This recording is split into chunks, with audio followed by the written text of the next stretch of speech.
E aí, pessoal, tudo bem? Estou de volta hoje para a gente continuar nossa conversa sobre Idade Média. Só relembrando, né? No nosso último vídeo a gente falou um pouco sobre a Alta Idade Média. Eu não lembro se naquele vídeo eu expliquei, mas os historiadores convencionaram a dividir a Idade Média em duas partes. A Alta Idade Média, que iria mais ou menos ali do século V até o século X, que o que a gente mais marca desse processo é o desenvolvimento do feudalismo, e do século X até o século XV, a gente fala da Baixa Idade Média, que é o tema que eu vou discutir com vocês na aula de hoje. Pois bem, na última aula a gente falou um pouco sobre a montagem, né, do sistema novo do feudalismo, que na verdade na escola a gente estuda de uma maneira um pouco equivocada, né? O modelo que a gente estudou, ele basicamente serve para a gente analisar a França durante praticamente 300 anos, mas a gente pega aquilo como um modelo exemplar para ajudar no sentido pedagógico mesmo, para a gente entender a formação da Alta Idade Média. Então a gente viu que foi um período que sucedeu a queda do Império Romano e que foi marcada principalmente por um modo de vida ruralizado, por um governo, na verdade, né, uma ausência de um governo ou de um estado, uma vez que cada feudo era governado por um senhor feudal, e a gente viu que as relações econômicas eram muito baseadas na troca. Por ser uma economia de subsistência, o pouco que sobrava era realizado trocas entre os feudos, mas a gente vê um declínio muito forte do comércio. Na Baixa Idade Média, o que a gente vai observar é a transformação disso tudo que a gente acabou de construir junto. E isso tem a ver com esses dois processos aqui, que a gente vai discutir na aula de hoje. O primeiro deles, as cruzadas, e o segundo, o revigoramento urbano e comercial. E eu também vou falar um pouco para vocês sobre o declínio do feudalismo a partir do século XIV, com uma série de crises. E dentre essas crises eu vou acabar destacando a peste negra. Acho que o período cabe, né? Para quem acompanhou aí a live do nosso cursinho lá no Instagram, viu que a discussão dessa semana foi sobre doenças, né? E eu vou falar um pouquinho para vocês sobre a peste negra também dentro dessa perspectiva. Então vamos lá. Por que a gente fala que as cruzadas foi um movimento, né, que acabou contribuindo para transformações no mundo feudal? Primeiro vamos entender um pouco o que foi esse movimento. As cruzadas, elas aconteceram ao longo de 200 anos. Então começaram ali por volta do século XI e duraram mais ou menos até o século XIII. Foram expedições militares convocadas pela Igreja Católica.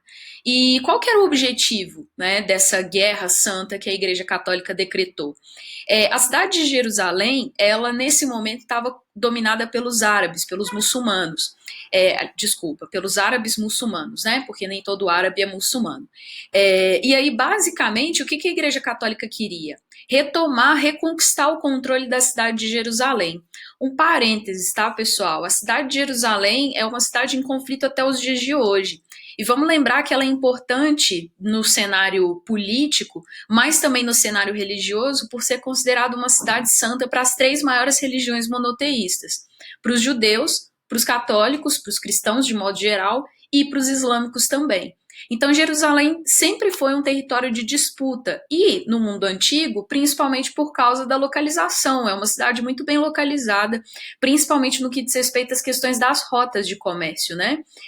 Então, basicamente, Jerusalém passa a ser disputada pelos católicos contra os mouros ou árabes muçulmanos, também por um objetivo que a Igreja Católica tinha de tentar barrar o crescimento da Igreja Ortodoxa, que é a igreja que se descolou de Roma, né, e que se formou principalmente aqui no Império Bizantino. E aí, qual que era a proposta da Igreja Católica, né? Todas as pessoas que se dedicassem a ir para as cruzadas teriam seus pecados sumariamente perdoados pelo Papa. É por isso que grande parte dos cavaleiros eram chamados de cruzados, porque eles ostentavam essa cruz vermelha aqui nos seus uniformes, justamente para representar que eles estavam indo lá para lutar em prol do objetivo que a Igreja Católica havia proposto. A Igreja Católica também convoca a nobreza para as cruzadas como uma tentativa de diminuir a tensão entre elas. Vamos lembrar que o período do feudalismo não tinha um governo ou um único líder, então a nobreza tendia a guerrear muito entre si. E para as pretensões da Igreja Católica de se firmar como principal autoridade, era muito ruim um ambiente belicoso, militarizado dentro da Europa. E aí, eu já falei para você sobre a primeira motivação, a questão religiosa, né? Todos aqueles que lutassem em prol da igreja teriam seus pecados perdoados. Só que é o segundo ponto que mais chama atenção nas cruzadas. Vocês podem observar nesse mapa que eu coloquei aqui para vocês que nós temos 8 cruzadas. Vocês precisam saber cada uma delas? Não, tá? É muito difícil cair uma questão de prova, e isso era muito comum nos vestibulares antigos, que era mais decoreba. O que vocês precisam saber é mais o contexto e o movimento de modo geral. O segundo ponto é importante porque dentro da Idade Média valia o princípio da primogenitura. O que significa isso? Que apenas o filho mais velho do nobre é que herdava os seus bens. Então, se você era o segundo, terceiro, quarto, quinto, 10º filho, você não teria direito a nenhuma herança deixada pelo seu pai. Então, muitas pessoas se aventuraram nas cruzadas não com um objetivo religioso ou de guerra, mas simplesmente para tentar estabelecer comércio com o Oriente ou adquirir novas terras. Porque na medida em que essas pessoas viajavam, muitos deles nem chegavam em Jerusalém, ou outros chegavam, ficavam lá por um período e voltavam para a Europa, e voltavam principalmente para querer explorar o comércio, uma vez que eles traziam do Oriente produtos considerados muito valiosos, que a gente chama de modo geral como as chamadas especiarias, né? Que são produtos ali de origem vegetal e animal que tinham um alto valor comercial dentro da Europa. A partir daí, então, a gente tem uma nova Europa. Se eu falei com vocês na última aula que a Europa ela meio que se isolou em si no período do feudalismo, com as cruzadas a gente vai ter algumas consequências muito importantes. Primeiro delas, o objetivo principal da Igreja Católica falhou. A cidade de Jerusalém não vai ser recuperada. Mas olha só as consequências, principalmente de caráter econômico, que as cruzadas deixaram. Primeiro ponto, um grande desenvolvimento do comércio e reabertura do Mediterrâneo. Se a gente lembrar, eu falei isso para vocês lá na aula de antiguidade, o mar Mediterrâneo ele era muito importante para as relações comerciais do mundo antigo. E agora, com as cruzadas, esse mar se reabriu para o comércio. Então, a gente tem também um contato, um reatamento das relações comerciais entre Ocidente e Oriente. Porque se a gente observar as rotas que as cruzadas usaram, né, elas também passaram a ser utilizadas novamente como comércio. E aí a gente vai ter o protagonismo principalmente das cidades localizadas aqui, ó, na Península Itálica, por estarem muito bem localizadas no mar Mediterrâneo, quase que dividindo aqui, né, o mar em dois, ligando as rotas que vêm do Oriente até as rotas que vêm para o Ocidente. Um segundo ponto que a gente vai ter é o desenvolvimento das cidades. Falei com vocês que durante o período feudal a gente fala de uma vida mais ruralizada, as pessoas vivendo mais no interior, no campo. Agora as cidades elas voltam pouco a pouco a serem habitadas, principalmente por causa do comércio que volta a se estabelecer nelas. E eu vou falar disso daqui a pouco para vocês. E o contato com outras culturas, civilizações e produtos.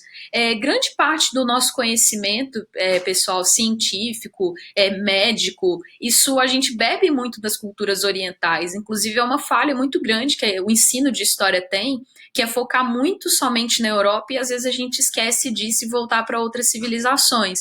Mas esse contato com as civilizações orientais vai estimular vários dos movimentos artísticos, filosóficos e científicos que a Europa vai passar por toda a Idade Moderna. Falar então para vocês o que eu estou chamando de revigoramento urbano e comercial, e isso tem a ver diretamente com o elemento das cruzadas. Primeiro ponto, o que vai fazer com que as cidades e o comércio voltem a ser explorados na Europa desse contexto? Aqui eu já estou falando ali por volta do século XI, tá? Só para vocês se localizarem no tempo. Primeiro ponto, as invasões bárbaras elas cessam. Aqueles povos germânicos que invadiram e contribuíram para a queda do Império Romano, a partir do século XI essas invasões se tornam cada vez menos frequentes e as cidades voltam a ser núcleos a atrair a habitação das pessoas. Além disso, a gente vai ter um crescimento populacional, porque se a gente está falando de um momento talvez um pouco sem conflito, a gente vai ter um aumento da natalidade e a população europeia começa a aumentar. E a gente também vai ter o crescimento das áreas de cultivo e melhoria nas técnicas também. O simples uso, por exemplo, da charrua, que é esse objeto aqui que você amarrava num animal e ele arava a terra para você, ou o moinho hidráulico, usar a água como força para mover equipamentos, lembrando que a gente está falando de um período pré-industrial. E a rotação de culturas, que pode parecer algo muito simples, mas que contribuía para que o solo não se esgotasse, então que eles conseguissem produzir cada vez mais. E o aumento da produção trouxe a ideia de que esses excedentes agora devem ser comercializados. Então, o revigoramento urbano e comercial são dois eventos que estão juntos ali, né, que estão muito próximos dentro dessa lógica de mudança, né, no cenário socioeconômico dentro da Europa. Na questão comercial, vamos relembrar alguns pontos, tá? Primeiro, a gente vai falar de um grande desenvolvimento da produção artesanal. Então, as cidades voltam, ou as pessoas voltam a produzir produtos voltados para a venda dentro do comércio. E a gente vai ter também, principalmente, aquilo que eu falei lá nas Cruzadas, do fortalecimento comercial das cidades italianas. Que já eram cidades importantes desde o período do Império Romano, e agora elas voltam a ter um protagonismo no comércio também. Para vender os produtos, tanto que os europeus produziam, tanto que vinham do Oriente, eles começaram a formar as feiras. Aqui uma imagem para vocês de época, né, de uma representação aí de pintores, para a gente tentar entender como que era mais ou menos essa agitação comercial. Então, a princípio, essas feiras eram temporárias e com o tempo elas foram se tornando permanentes. E o aumento da circulação de produtos que traz de volta o comércio monetário. Só que tinha um obstáculo dentro da formação política da Europa nessa época. Não existia um padrão, ou seja, se você fizesse comércio num feudo e viajasse para o outro, você teria que ir até as casas de câmbio, procurar os cambistas, que fariam a troca da moeda que você trouxe para a moeda que é utilizada dentro daquele feudo. E junto com o revigoramento comercial, a gente tem também o revigoramento urbano. Afinal de contas, as principais relações comerciais do período vão ser utilizadas, ou vão ser realizadas, melhor dizendo, dentro das cidades. E é aí que a gente vai falar do surgimento das chamadas cidades muradas. Por quê? É o lugar onde as riquezas estão, havia uma sensação de insegurança muito grande, saques, roubos, então eles começam a erguer verdadeiras fortalezas para proteger o núcleo urbano dentro dos feudos. E esses núcleos urbanos vão ser conhecidos como burgos, que o significado dessa palavra seria cidade murada. E os moradores que viviam dentro dos burgos passam a ser chamados de burgueses, que eram pessoas, em sua grande maioria, que sobreviviam, sobretudo, do comércio. E aí, pessoal, a gente tem o surgimento de uma das principais classes sociais dentro da Europa moderna, que vai ser a burguesia. Só que um cuidado, tá, pessoal? Embora os burgueses comecem a ganhar muito dinheiro, eles não eram considerados nobres, por exemplo. Então, dentro daquela pirâmide social que a gente viu na última aula, os burgueses eles ficavam junto lá no terceiro estado, né? Junto com os servos, camponeses, uma vez que, por mais que eles tivessem cada vez mais dinheiro, eles não possuíam o protagonismo político na Europa desse período. Dentro das cidades, a gente vai ter a criação de corporações de ofício, que era a associação de trabalhadores de um mesmo ramo, e o objetivo era manter o monopólio e a qualidade dos produtos. Então, por exemplo, dentro dos burgos tinha lá a corporação de ofício dos ferreiros, e aí todos eles se associavam em torno dessas corporações e eles se associavam ali para tentar juntos negociarem melhores condições de vida dentro do feudo, com o senhor feudal, e os preços e qualidade dos produtos também. E a gente vai ter, curiosamente, os burgos iniciando um movimento de tentativa de autonomia em relação ao controle feudal. E isso acontecia por meio das cartas de franquia. O que significa isso? Muitos burgueses chegavam para os nobres e diziam: olha, nós queremos autonomia sobre o nosso burgo. E muitas vezes o nobre concedia essa autonomia. Então, o poder do senhor feudal muitas vezes não se estendia às regiões dos burgos dentro dos feudos. O que é bem interessante também pensar que agora a Europa está começando a se reabrir para o mundo e também diversificar suas práticas econômicas com a volta do comércio e com a volta das pessoas vivendo nos ambientes urbanos também. Uma consequência cultural desse processo é que a Igreja Católica agora, ela permanece cada vez na verdade, não que ela não tenha mais influência no mundo feudal, ela continua, mas com as pessoas vivendo nas cidades, esse controle ele é mais difícil. Tanto é que tinha uma frase que um historiador medievalista gosta de usar muito, o Legoff, que ele fala sobre como que o ar da cidade liberta.